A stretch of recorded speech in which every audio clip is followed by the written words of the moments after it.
할렐루야. 우리 옆에 계신 분들과 인사하시겠습니다.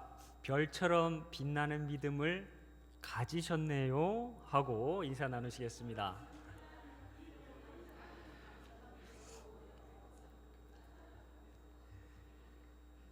감사합니다. 기도하시겠습니다. 청년이 무엇으로 그의 행실을 깨끗하게 하리이까? 주의 말씀만 지킬 따름이니이다 하신 시편 119편 9절 말씀처럼 청년이나 장년이나 노년이나 저희 모두는 주님의 말씀이 절실합니다. 이 시간도 저희의 생각 내려놓고 주님의 말씀을 받아들이는 축복의 시간이 되게 해 주십시오. 그래서 주님의 말씀을 지키고 저희의 삶이 주님의 영광을 나타내는 도구 되게 해 주십시오. 예수님의 이름으로 기도합니다.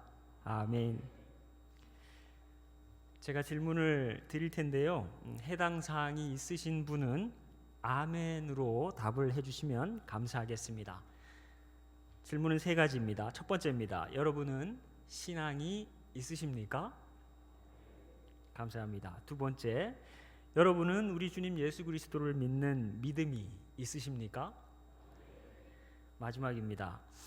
여러분의 신앙이 별처럼 빛날 수 있다는 사실을 아십니까?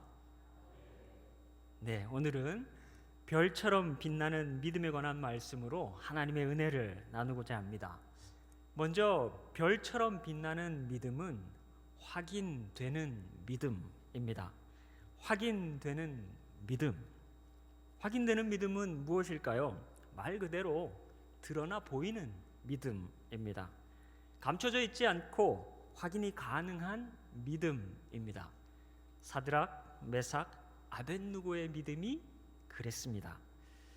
겨울철에 밤하늘을 보시면 유독 별이 잘 보입니다. 그 이유가 겨울이 밤이 길고 낮이 짧기 때문이기도 하고 또 대기가 건조해서 별이 더 잘 보인다고 합니다.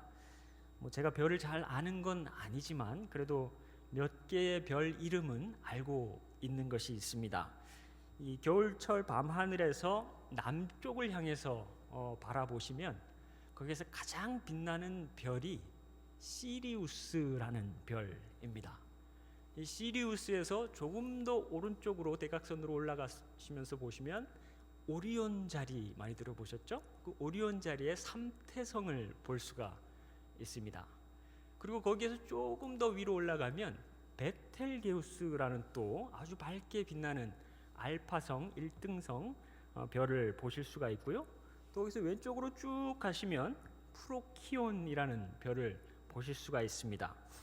그 외에도 카펠라, 알데바란, 리겔과 같은 별들이 요즘 같은 겨울철 남쪽 하늘을 바라볼 때 쉽게 확인할 수 있는 별입니다. 이렇게 밤하늘의 별처럼 밝게 빛나면서 확인 가능한 믿음이 오늘 본문에 나오는 사드락, 메삭, 아벳느고의 믿음이었습니다. 그럼 어떻게 사드락, 메삭, 아벳느고의 믿음이 빛이 났는지 한번 같이 살펴보시겠습니다. 먼저 오늘 본문 13절을 다시 보시겠습니다. 이렇게 말씀합니다. 느부갓네살 왕이 노하고 분하여 사드락과 메삭과 아벳느고를 끌어오라 말하매 드디어 그 사람들을 왕의 앞으로 끌어온지라. 느부갓네살 왕은 바벨론의 왕입니다. 기원전 586년에 예루살렘을 함락했을 뿐만 아니라 예루살렘에 있는 하나님을 예배하는, 하나님을 경배하는 예루살렘 성전을 파괴한 인물이 바로 이 느부갓네살 왕입니다. 수많은 사람들을 또한 포로로 붙잡아갔고요. 그 포로로 붙잡혀간 사람들 중에 사드락, 메삭, 아벳느고도 있었습니다. 사드락, 메삭, 아벳느고는 아마도 귀족 출신이었던 것 같고요. 청년의 나이였던 것 같습니다. 그런 세 사람을 왕이 불러놓고 이제 화가 아주 많이 나 있습니다. 세 사람을 끌어와라. 그리고 그 세 사람이 왕 앞에 끌려왔습니다. 왕이 왜 이렇게 화가 나 있습니까? 14절 말씀입니다. 느부갓네살이 그들에게 물어 이르되 사드락, 메삭, 아벳느고야, 너희가 내 신을 섬기지 아니하며 내가 세운 금신상에게 절하지 아니한다 하니 사실이냐? 화가 난 왕은 두 가지를 말합니다. 하나는 너희가 왜 내 신을 섬기지 않느냐? 다른 하나는 내가 세운 금신상이 있는데 그 금신상에게 왜 절하지 않느냐입니다. 노하고 분한 왕의 감정도 중요하겠지만 일단은 차치하고 왕이 세 사람에게 원하는 것은 한마디로 너희의 믿음을 보이라 이것입니다. 내가 확인하고 싶다 이것입니다. 여호와 하나님이 아닌 느부갓네살 왕이 믿는 신, 그 이름에도 들어가 있는 나부라고 하는 신을 향해서 엎드려 경배하라는 것입니다. 특별히 신상을 만들어 놓고 이제 다 같이 엎드려 절하는 그 행사에서 너희 셋이 왜 절하지 않느냐라고 지금 질책하고 있는 것입니다. 그러니까 지금 이 상황은 단순히 개인적으로 너희들이 내 신을 믿는 것을 내가 봐야겠다 하는 차원이 아니라 국가적으로 지금 왕이 모든 나라의 전체에서 중요한 사람들을 다 불러 모아놓고 국가 행사로 진행하는 이 의식에서 지금 세 사람이 절을 하지 않은 것입니다. 여러 날에 걸쳐서 공들인 사업이 있었습니다. 금으로 만든 오늘 본문에 등장하는 높이 27m에 달하는 신상을 세우는 작업이었습니다. 서울 광화문에 있는 이순신 동상이 그 받침대가 10.5m, 그리고 그 이순신 장군 동상 자체가 6.5m, 그래서 합하면 총 17m 높이라고 합니다. 느부갓네살 왕이 세운 금신상은 그것보다 10m나 더 높습니다. 제가 KTX를 타고 부산을 오가면서 눈에 띄는 것이 있습니다.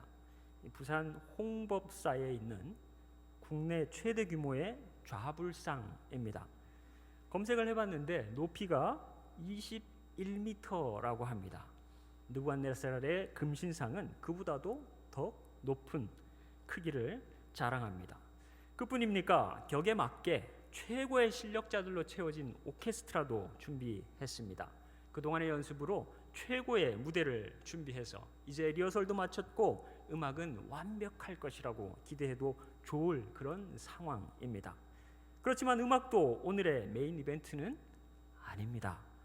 오늘 행사의 클라이맥스, 곧 절정은 완벽히 준비된 이 음악이 연주될 때 그 자리에 모인 모든 사람들이 이 금신상 앞에 동시에 엎드려 절하는 것, 바로 그것입니다. 공개적인 신앙의 표출. 느부갓네살은 그것을 확인하고 싶다는 것입니다. 사실 어떻게 보면 어려운 일도 아니었습니다.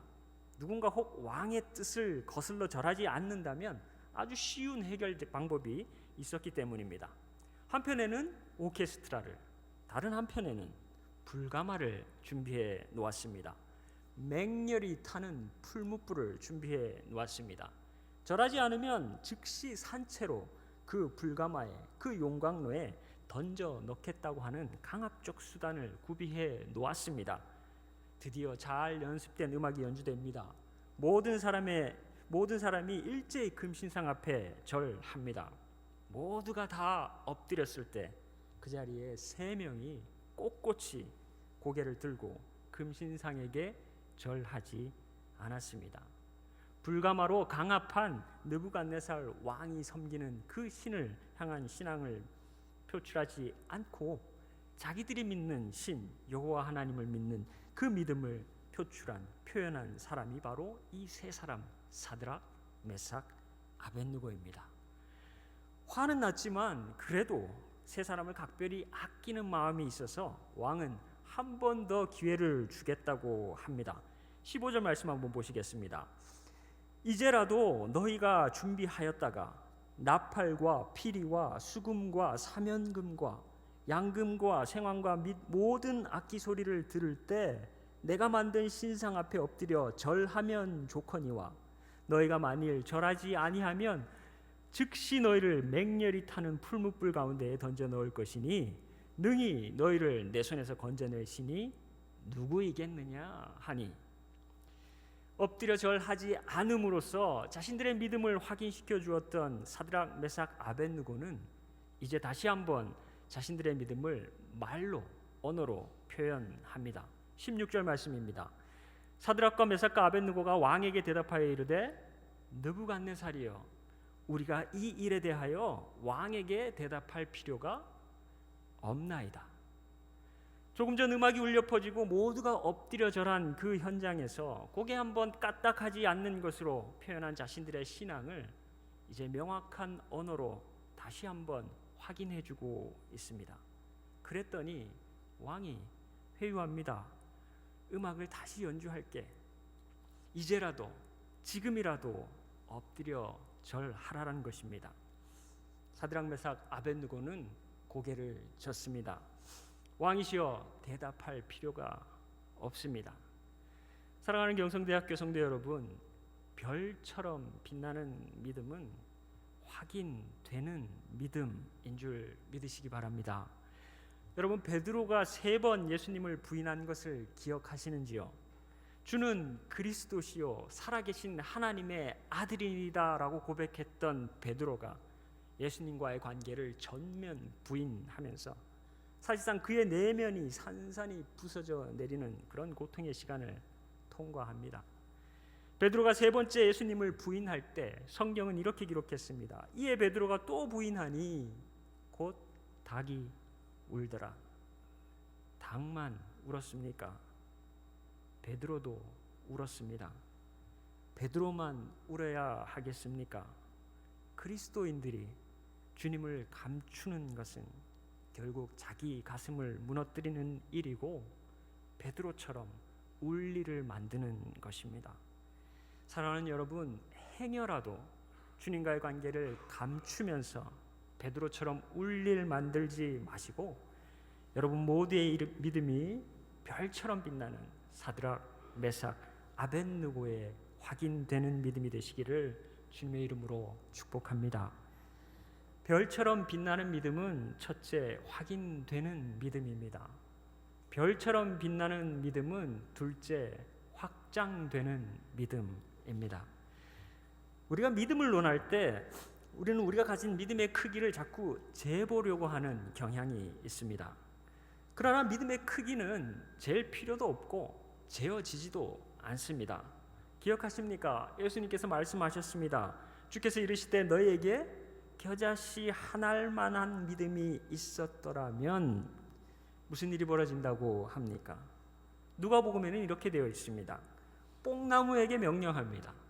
뽕나무에게 바다에 가서, 지금 뽑혀서 바다에 가서 심겨라 하면 뽕나무가 그렇게 된다라고 주님께서 말씀하셨습니다. 뽕나무가 순종한다는 것입니다. 이상합니다. 한번 생각해 보십시오. 지금 주제가 설마 뽕나무를 순종시키려는 것이겠습니까? 당연히 아닙니다. 주님께서는 믿음의 속성이 무엇인지를 말씀하고 계십니다. 믿음은 하나님을 바라보는 것입니다. 그런데 종종 반대로 하는 분들이 계십니다. 자꾸 자기 안에 있는 것을 보려고 노력합니다. 자기 안에서 믿음을 찾으려고 합니다. 그렇게 발견되는 믿음이 있다고 하더라도 그것은 정말 보잘것없고 아무런 능력도 없는 것입니다. 참된 믿음은 하나님을 바라보는 것입니다. 그러면 이해되기 시작합니다. 사드락, 메삭, 아벳느고가 이해됩니다. 17절을 보실까요? 왕이여, 우리가 섬기는 하나님이 계시다면 우리를 맹렬히 타는 풀무불 가운데서 능히 건져내시겠고 왕의 손에서도 건져내시리이다. 이 세 사람의 믿음은 아주 단순합니다. 금신상을 보고 우상이기 때문에 절하지 않습니다. 대신 죽음의 용광로, 죽음의 풀무불 가운데 던져질 것을 선택합니다. 그런데 맹렬히 타는 불을 보면 무슨 믿음이 생기겠습니까? 내 믿음이 과연 이 불보다 큰지를 따져서 무슨 소용이 있겠습니까? 세 사람은 자기 안에 있는 믿음을 짜내지 않았습니다. 세 사람은 그저 하나님을 바라봅니다. 하나님을 바라보니 믿음이 생깁니다. 무슨 믿음입니까? 내 믿음이 아니라 하나님을 바라볼 때 생기는 하나님께 대한 믿음입니다. 하나님은 풀무불 가운데서 능히 우리를 건져내실 수 있으셔. 하나님은 왕으로부터도 우리를 건져내실 수 있으셔 하는 믿음이 하나님을 바라보니까 생기더라 하는 것입니다. 모두가 금신상 앞에 엎드릴 때 사드락 메삭 아벳느고는 그냥 우두커니 서 있었던 것이 아닙니다. 그냥 멍하니 서 있었던 것이 아닙니다. 무엇을 보았습니까? 금신상, 그보다 더 크신 하나님을 바라보고 있었습니다.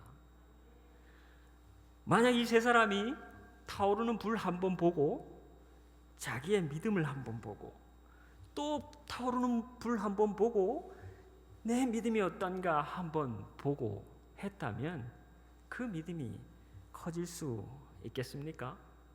제 생각에는 불을 보면 볼수록, 그리고 내 믿음을 보면 볼수록 그 믿음은 더 작아졌을 것입니다.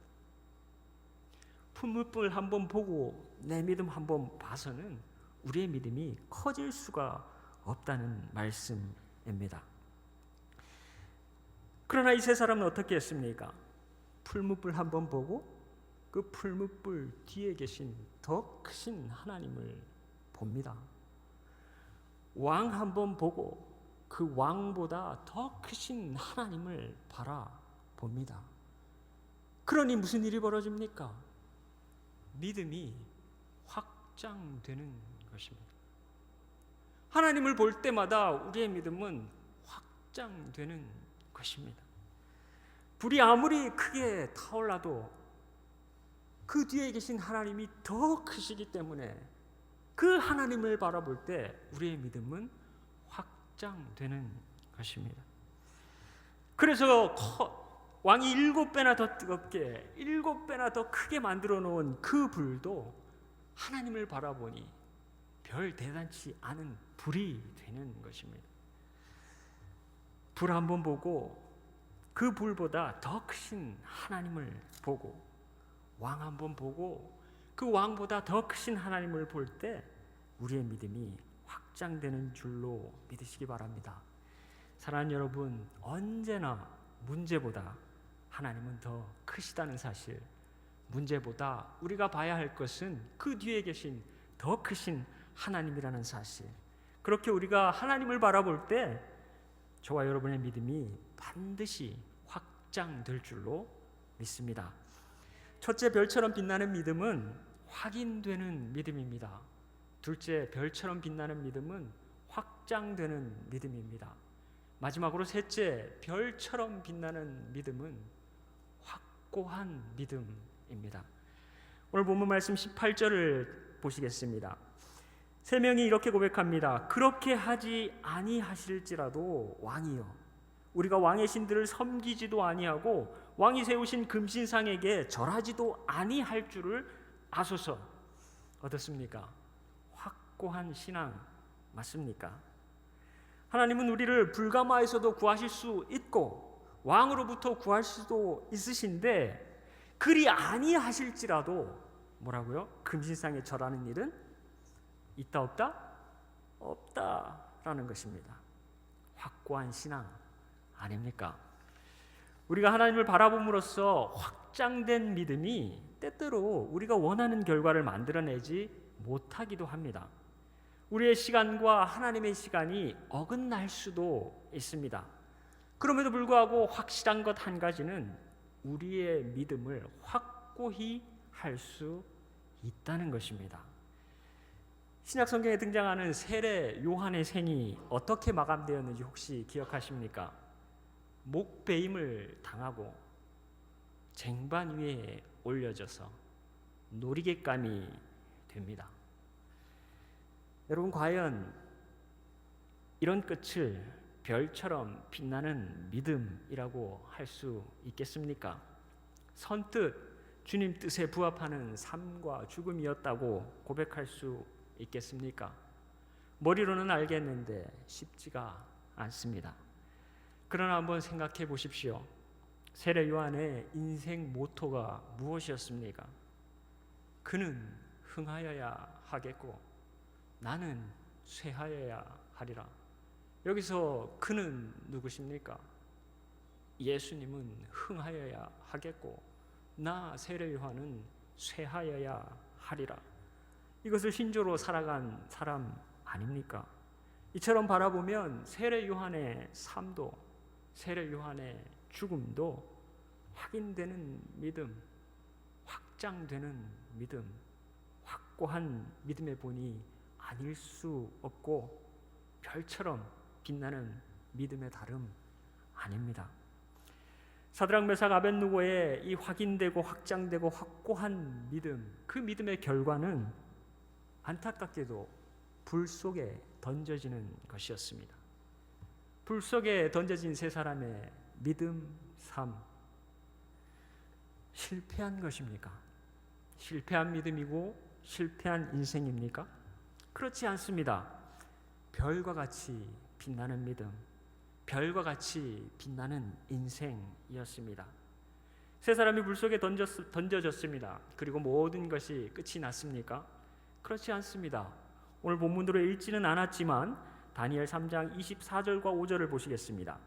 이렇게 말씀합니다. 그때에 느부갓네살 왕이 놀라 급히 일어나서 모사들에게 물어 이르되 우리가 결박하여 불 가운데에 던진 자는 세 사람이 아니었느냐 하니 그들이 왕에게 대답하여 이르되 왕이여 올소이다 하더라. 왕이 또 말하여 이르되 내가 보니 결박되지 아니한 네 사람이 불 가운데로 다니는데 상하지도 아니하였고 그 넷째의 모양은 신들의 아들과 같도다 하고.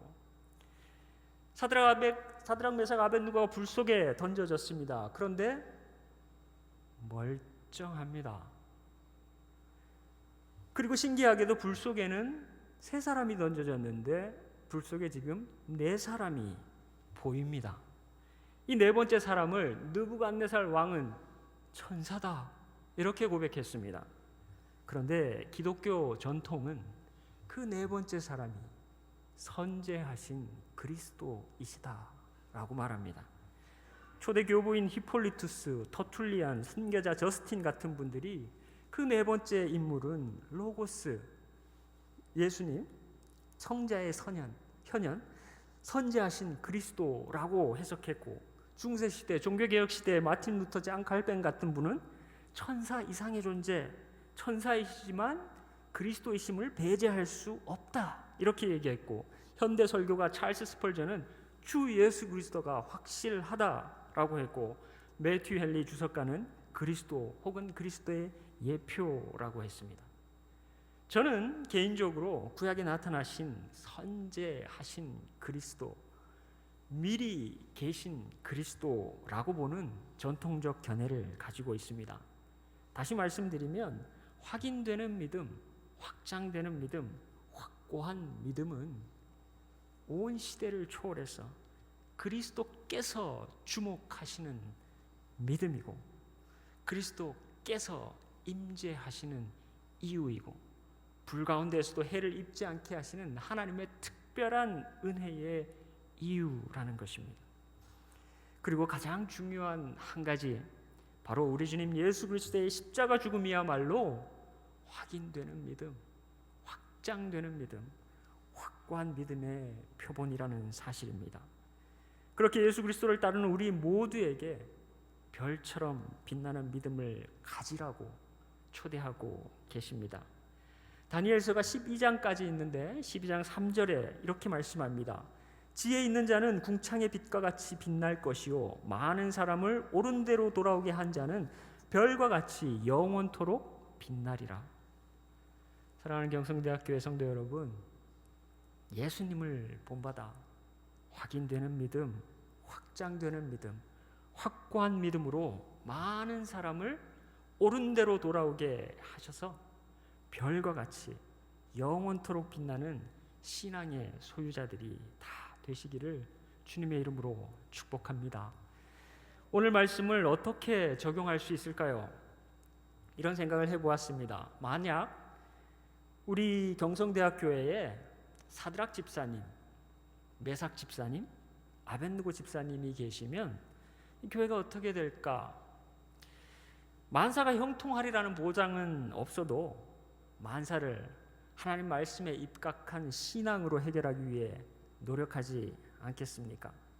그렇게 교회를 천국 닮은 모양으로 만들어가기 위해 사드락, 메삭, 아벳느고 집사님이 솔선수범하지 않겠습니까? 여러분, 사드락, 메삭, 아벳느고의 본명이 있습니다. 본명은 하나냐 그리고 미사엘, 아사랴입니다.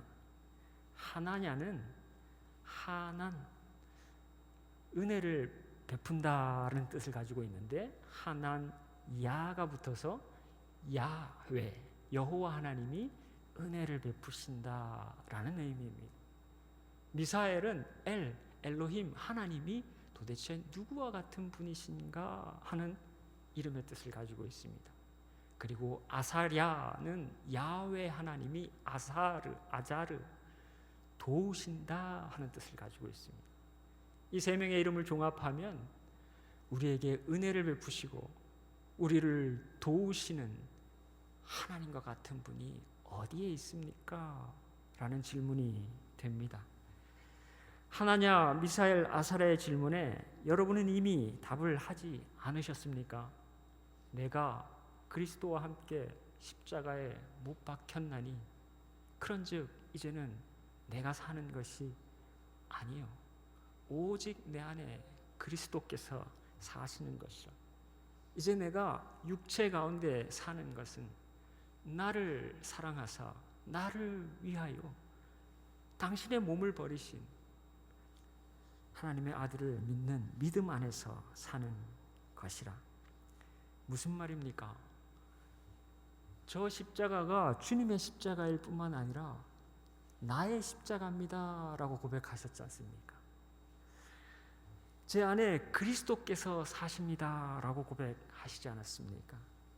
제 삶은 이제 부활하신 예수님이 살아가시는 삶입니다 라고 고백하시지 않으셨습니까?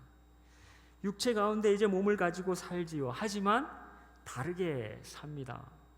나를 사랑하시는, 나를 위해서 자기 몸을 버리신 하나님의 아들 예수 그리스도를 믿는 믿음으로 삽니다 라고 고백하시지 않았습니까?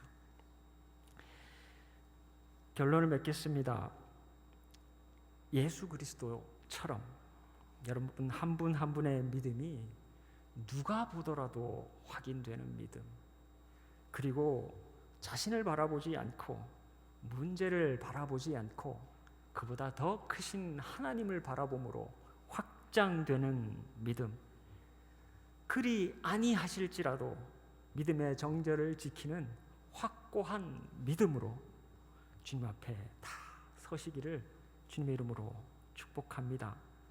그러면 밤하늘에 가장 밝게 빛나는 별들처럼, 시리우스처럼, 베텔게우스처럼, 프로키온처럼 여러분들도 빛나는 그런 믿음의 소유자가 다 되실 줄로 믿습니다. 기도하시겠습니다. 하나님 아버지, 참 감사합니다. 믿음 없는 저희에게 오셔서 복음을 듣게 하시고 예수 그리스도를 믿는 믿음이 자라게 하시고 이제 그 믿음이 어때야 하는지 또 가르쳐 주시니 감사합니다. 저희 모두가 확인되고 확장되고 확고한 그런 건강한 믿음으로 매일 조금씩 성장하게 해 주십시오. 그래서 저희의 믿음도 사드락, 메삭, 아벳느고처럼 별처럼 영원히 빛나는 그런 믿음 되게 해 주십시오. 예수님의 이름으로 기도합니다. 아멘.